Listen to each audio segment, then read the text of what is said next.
بص يا سيدي، كل ما تلاقي حد كده قاعد بيشتكي لك ابعت له الفيديو ده، بس انت في البدايه صلي على النبي وصحصح معايا. الحاجه اللي انا طالعه اقولها لك دي ما حصلتش لحد اعرفه او سمعتها او الكلام دول، حصلت قدامي ومعايا كل قصه منهم في سنه لوحدها. هتقول لي طب ايه الرابط ما بينهم؟ هقول لك الرابط ما بين الثلاثه هو تدبير ربنا سبحانه وتعالى للامر من غير حتى ما تسعى ليه. حسيت وقتها ان ربنا خلى الثلاث مواقف دول يحصلوا قدامي علشان ممكن الناس تكون بتشوفني كتير، فربنا يوصل رساله من خلالي. اول القصه دي كانت في 2017. كنا عاملين كده في الشغل حاجه حلوه قوي اسمها اسرعوا الى الجنه، هرب تو بارادايس. كانت الفكره دي ان كل واحد اول ما بيقبض بيحط فلوس فيها ايا كانت، ان شاء الله حتى 5 جنيه، وفي الاخر بنجمع المبلغ ده ونشوف لو نتصدق بيه لاي حد محتاج. ومن فضل ربنا سبحانه وتعالى عليا ان انا كنت الامينه بتاعه الصندوق ده. ففي مره من المرات اخدت بقى المبلغ ده علشان اطلعه الذي يستحقه، ما لقيتش، وفضلت معايا الفلوس دي لحد يوم 15 في الشهر، عماله اقول خلاص ده احنا هندخل على اخر الشهر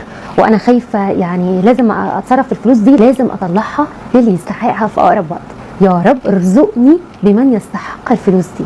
قمت تاني يوم متاخره ساعتين على الشغل، قعدت اقول يا الله ساعتين، خلاص ده نص اليوم اتخصم خلاص. ونزلت جري وركبت المترو، وساعتها نزلت محطه المعادي ولقيت ست وانا نازله كده وبجري بقى خلاص انا متاخره ساعتين، لقيت ست عماله حاطه وشها في الارض، عماله بتعمل كده وبتنهج نهجان غير طبيعي. فعديت عليها قلت لا بقى انا متاخره يعني، وبعد كده ضميري انبني شويه، قلت لا طب يعني هي ما جاتش يعني على الدقيقتين دول، ما هي كده كده ايه خربانه خلاص. ورحت راجعه لها ورحت راجعه لها تاني، بترفع الست دي راسها ولقيت الست دي عماله تتكلم كلام يعني مش مفهوم، يعني بالعافيه قدرت افهم كلامها، كانت تعبانه جدا جدا جدا. في ايه يا حاجه قولي لي مش عارفه ايه، وكانت قصتها ان هي راحت لابن خالتها تقريبا او قريبها مش فاكره، وان هو طردها علشان هي كانت عايزه تروح تغسل جلسه الكلى بتاعتها. طبعا انا يعني قالت لي انا على فكره انا كنت مش عايزه منه المبلغ كله، انا كنت حاولت ان انا اجمع مبلغ وكنت رايحه استلف منه المبلغ الباقي. فبقول لها طيب المبلغ الباقي ده كام يا حاجه؟ والله العظيم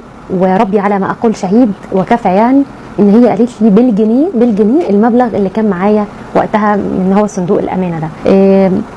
حسيت ساعتها بعظمه قدره ربنا سبحانه وتعالى مدبر الامر. ربنا نيمني وتاخرني ساعتين علشان اجي متاخره واقابل الست دي في محطه المعادي. يعني سبحان الله سبحان الله، يعني مدبر الامر. طب دي رقم واحد. طيب مره تانية ودي كانت حصلت امبارح، وحصل موقف بصراحه يعني كان بالنسبه لي حاجه عظيمه جدا، يعني كان حاجه ما كنتش مصدقاها. قعدت لما حصل لي الموقف ده يعني جسمي اشعر، قعدت اقول سبحان الله وانا بيحصل لي كده، ممكن عشان اطلع اقول الكلام ده للناس.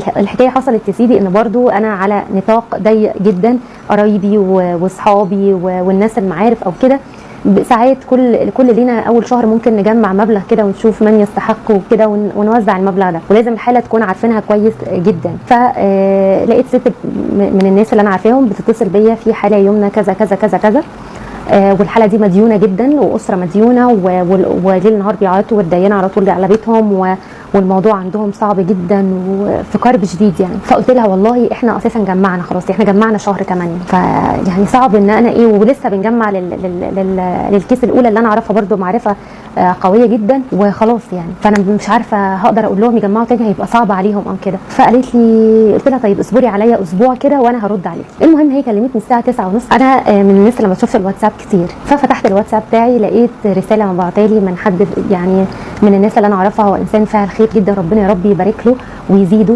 لقيته باعت لي الساعه 7:30، الكلام هي كلمتني 9:30، هو باعت لي الساعه 7:30 بيقول لي الحاله الاولى فلوسها هي تمام، وانا في زكاه او مبلغ انا عايزه اطلعه لله، شوفي من يستحق المبلغ ده، هل انت تعرفي ناس مستحقين المبلغ ده؟ المبلغ ده كان كذا 1000 جنيه، وهي الاسره اللي هي كانت مكلماني عليهم دينهم كان نفس المبلغ، والله اقسم بالله بالجنيه. لقيت وقتها عظم قدره ربنا سبحانه وتعالى. يعني واحد شوفي قد ايه اسره محتاجه وبتعيط وحالتها ضنك، واحد ربنا سبحانه وتعالى سخره، انا عايز اطلع زكاه مالي اللي هي كذا بقيم نفس المبلغ اللي هم عندهم كرب شديد بيه. اتمنى ان انا اقدر اوريكم حاجه. ثاني يوم بالظبط فرحه الناس كانت عامله ازاي. يسوع خير يا رب ان شاء الله. الناس لما وديت لهم الفلوس قعدوا يعيطوا بجد الاسره كلها قعدت تعيط سبحان الله العظيم. فالناس دي عملت ايه؟ ست ربة الاسره او رب الاسره كان قاعد بالليل بيدعي يقول ايه؟ ما نعرفش.